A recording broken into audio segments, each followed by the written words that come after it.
Good morning students.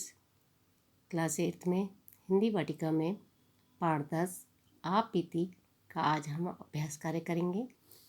सबसे पहले अभ्यास कार्य में है आपका दिए गए उपसर्गों का प्रयोग कर नए शब्द बनाइए। तो हमें सबसे पहले समझना होगा कि उपसर्ग किसे कहते हैं।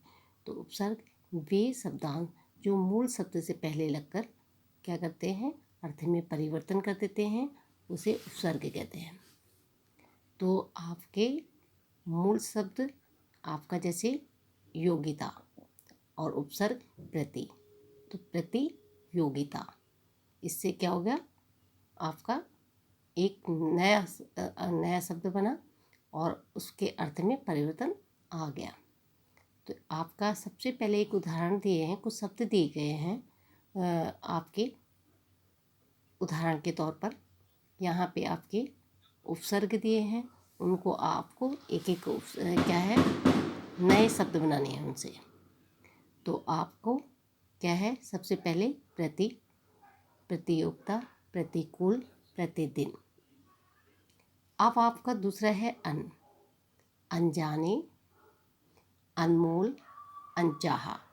अनमोल में आपका मूल क्या हो गया, मूल शब्द, अन हो गया उपसर्ग, ऐसे आपका अनचाहा। अब है हमारा हम, हमसे हमदर्दी। और फिर इससे हमको बनाने हैं नया शब्द, हम सफ़र, हम सकल। सफ़र आपका मूल शब्द हो गया, हम उपसर्ग। अप का आपका एक उदाहरण दिया है, अपशकुन। हम बनाएंगे एक नया शब्द, अपमान, और क्या हो गया आपका अपयश। प्रा का उदाहरण दिया है प्रयत्न। हमें बनाना है नए शब्द, प्रभाव और प्रचार। अब है आगे का अभ्यास करें। तुरत फुरत में तुरत शब्द सार्थक तथा फुरत शब्द निरर्थक है।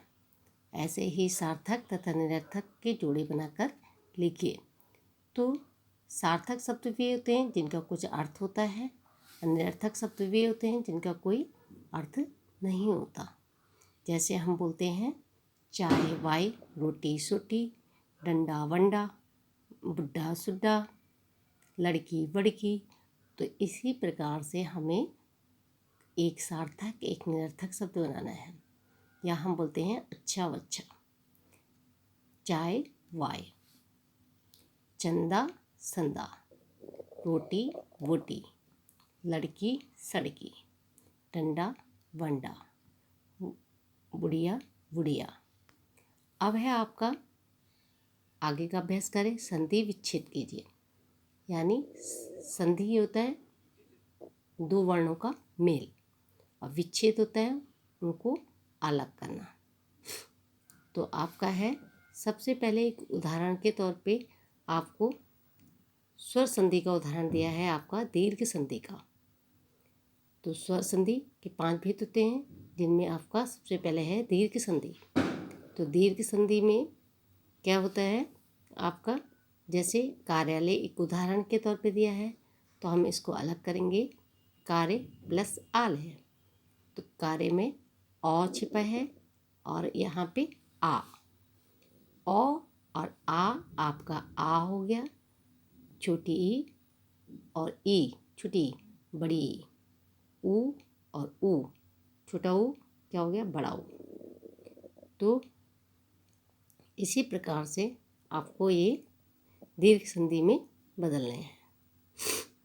शुभारंभ, शुभ प्लस आरंभ, यानी अ और आ, तब भी आपका क्या बन जाएगा, आ। फिर है आपका सारांश, सार प्लस अंश, अ और आ क्या बन गया आपका, आ। परमार्थ, परम प्लस अर्थ, अ और यहाँ पे अ है, और अ और अ क्या बन गया आपका, आ, यानी दीर्घ हो गया।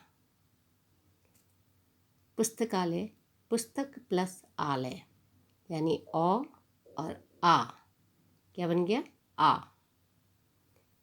फिर है सत्याग्रह, सत्य प्लस आग्रह, और आ आपका क्या बन गया, आ, सत्याग्रह। फिर है नव प्लस आगत, नवागत, और आ आपका आ बन गया। दीर्घ संधि में आपका अ प्लस अ तब भी आ होगा, आ प्लस अ होगा तब भी आ होगा, और ई प्लस छोटी ई यानी ई, ई क्या हो गई, बड़ी ई। इसी प्रकार से छोटा ऊ प्लस ऊ आपका बन गया बड़ा ऊ, यानी दीर्घ हो जाएगा। तो बच्चों आज आपने पाठ 10 आप पीति का अभ्यास करें किया। धन्यवाद।